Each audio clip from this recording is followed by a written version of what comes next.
Welcome back to Bluegrass. This beautiful Sunday morning. It's about 31 degrees and we got a little bit of snow last night. So what we're going to do is just a little informal video where we show you guys how dogs who've never experienced snow before, for the most part, react to the first snowfall of the year. Okay, so this isn't a lot of snow, but one of the things that you'll notice whenever you go through seasonal changes, like it goes from being warm to being cold, your dogs will act different. Okay, but it's nothing like what you're going to see when that first snow gets on the ground, because it makes some of them go absolutely bonkers, right? So we're just going to walk around, let these guys play for a minute, and then we'll go up to the small challenges course, and I'll let some of the dogs get on the various pieces of equipment so I can show you how the snow creates a traction differential. In other words, it makes certain things slippery. So some of the things that you've been doing in the past with your dog, once it starts snowing in the winter, you have to adjust your expectations downward, because climbing on something that's snowy and slick or cold and uncomfortable to their pads changes the dynamic of the exercises. Okay, so let's just watch these guys play a little bit. Come on, dogs. Very good dogs.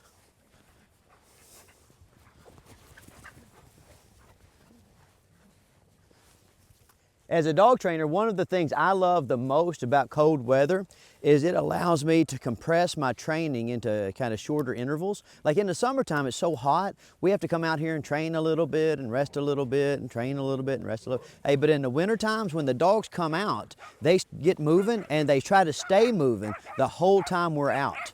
And so it can be a little bit crazy, you know, where they're running around doing crazy stuff. But for the most part, it allows us to get a lot of repetitions in a row. You know what I'm saying? Because their energy output is higher during the winter, their endurance level is a lot higher during the winter, and then their recharge rate, it's about the same, because we go back inside, put them back in a temperature controlled environment, and you know, they go to sleep. And you know, of course, if you watch this channel a lot, you know I'm a big proponent of the idea that a tired dog is a good dog. And then sometimes you'll hear people kind of argue that fact, right? But what you'll notice is that they always argue the fact minus a bunch of dogs running around, okay? So whenever you're watching people give opinions on YouTube or Instagram or whatever, just ask the simple question, where are all the dogs? Anybody giving webinars where it's just a head, don't trust those guys. Only trust the guys who have a bunch of dogs running around, okay? Now, so we're just gonna keep moving around and letting these guys play. Very good dog, and you're a good dog, Bradley.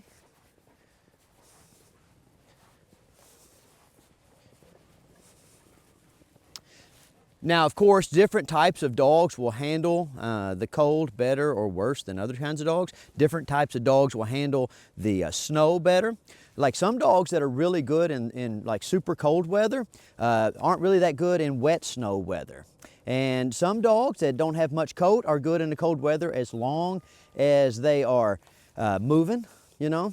Okay, so you kind of got to, you got to think about your dog in particular in terms of how you're going to structure your outside session. So if you'll look at this coonhound here, he's the kind of dog that I can keep him out here when it's cold, but only as long as he's moving. As soon as he stops moving, okay, I've got to kind of take him back inside, because he's not well insulated against the cold. He doesn't have much in the way of a coat, and he doesn't have much in the way of body fat. Now, on the flip side of that, this German Shepherd here doesn't really get cold. But since it's a plush coat, a long coat German Shepherd, it gets real wet, okay? So like it'd be like kind of wearing a fur coat in the wintertime. If you wore a fur coat in the wintertime, you would be like really warm, but if it rained on you, it wouldn't be so good. Now my personal choice, of course, everybody knows I like Labs, and this is a nice Labrador Retriever. He's not the right color, but he's okay. But now a dog like Bradley, they'll come out and they'll play in the snow, they'll play in the freezing rain, lay around, and you never have to let them inside. If they want to rest, they'll kind of go over there close to the building or around the landscaping, lay down in a little bit of a windbreak, and they'll be good. Like sometimes it'll be like sleeting out here, and you try to call the Labs in, and they're like, "No, boss, I'm good." They'll just hang out, you know. The Golden Retrievers, they're pretty good, you know. This is Rosie and Rich. You guys have seen them on my channel before. They do pretty good in the cold weather, you know. Not as good as a Lab, but not bad. Let's see who else I have here. Come here, Titan. Now Titan, he's like an Australian Shepherd, Bernese Mountain Dog mix. Hey, hey, hey. And this is what I was telling you about understanding your dog, okay? So when it's just cold, this dog does okay, but look at his pads already in the snow. Now I gotta be very careful with him because like if I don't let him go inside, this snow here, it'll kind of turn into ice balls in his pads and it'll create sores. So you gotta be careful with that. Oh my gosh, and then here's a big dog, French Mastiff. I can't speak French, right? Okay, and he's awesome. He loves the cold weather. So these big dogs, they come out when it's cold, big burst of energy. We get a little bit of training done, and they go sit by the door. And they're like, let's go inside, boss. So I like them too. Hank, come on, Hank. Now, if you want a true durable dog, this is a Catahoula leopard dog. He's really durable. He does pretty good in the cold weather. I keep him a little bit fatter than most people keep theirs because I knew he's going to be out all winter. This dog's got skin. Hey, it's thick skin. You know what I'm saying? He doesn't have the most coat, but man, he's got some thick skin and he's tough. Like, you know how some people, they can be cold or they can be injured or whatever and they just don't say anything about it? Well, that's him. Let me back up over here. Come here, nerd. Oh, now this. I'm gonna make a video for you guys next week about this dog in the canoe. It's a Louis, he's a Boykin Spaniel. He does pretty good in the cold weather. He's a sweetie, but he's sensitive, right? Okay, his mom has babied him his whole life, and so like sometimes if he gets a little cold or a little wet, he'll come over and look at me and want me to take him inside. All right, now let's walk up to the Exercise with Small Challenges course. And I'm just gonna let the dogs kind of hop on some equipment. And we're going to talk about something that if you're into the dog adventure lifestyle, you have to be very cognizant of once wintertime sets in and there's going to be a lot of snow.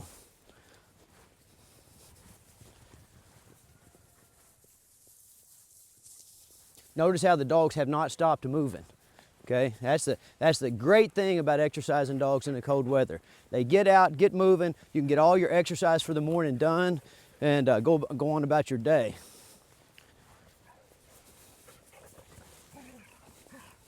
Now, as far as some people will tell me, they'll say, Stonnie, well, look, like I don't know about exercising my dog. It's cold, it's rainy, it's whatever. This is what I tell you. Look. You bought the dog didn't buy you. So just because you don't like the cold weather, just because you don't like the snow, that's no excuse not to do what your dog needs to be mentally and physically healthy. Okay, so watch your feet, cameraman. All right, so you guys know that like when dogs come here for basic training, we kind of start off, you know, our human-dog interface on the Exercise with Small Challenges course, okay? And what we're doing here is we're teaching people how to influence dogs and we're teaching dogs how to be influenced. And Titan just made the point that I wanted to make. Titan has jumped up on this table hundreds of times, okay? He went to jump up there today and it's slippery and he slid right off. So I know a lot of you guys, well, the top 1% of you guys, the guys that really follow this, you know, this puppy-sized adventure lifestyle, the kind of owners that I like, the ones that are getting out and doing stuff with their dogs. I know you got a puppy and you've been training him all summer, you've been training him all fall, and now the snow hits and you're really excited. When you go out, make sure that you understand that there's going to be a traction differential when things get wet and snowy or cold, right? It changes the surface tension between your dog's pad and the obstacles, okay? And so you got to be real careful. So like for example, an obstacle that we do all the time, we're always having them hop up here on these tables. And these tables are deck wood, so they're perfect for summertime weather because they stay cool even in the sun. But like in the wintertime when it's snowing, I have to be careful about how much momentum I allow the dogs to build up as they're negotiating the obstacles, otherwise they'll slide off, okay? So it's still the best kind of training. There's nothing better than getting out and doing fun stuff with your dogs, but you do have to, you know, make some allowances in terms of safety. Same thing here. Like, so I come over here. Hey, come here, nerd. Come up this. Like things like this, right? You'll notice, like, as that dog, as he's coming this way, he kind of slid off that way. So I just expect that kind of stuff, and I don't put them in situations where failure is going to lead to some type of catastrophic results, okay? I kind of like look at each dog and I judge how they're responding to the environment, to the traction differential when it snows, and then you know, adjust my challenges based on how I think they're going to be able to handle it. Does that make sense? Some of them, not going to bother them much. Some of them, like that German Shepherd, come on. Some of them, like that German Shepherd, it can be a little tougher on, you know.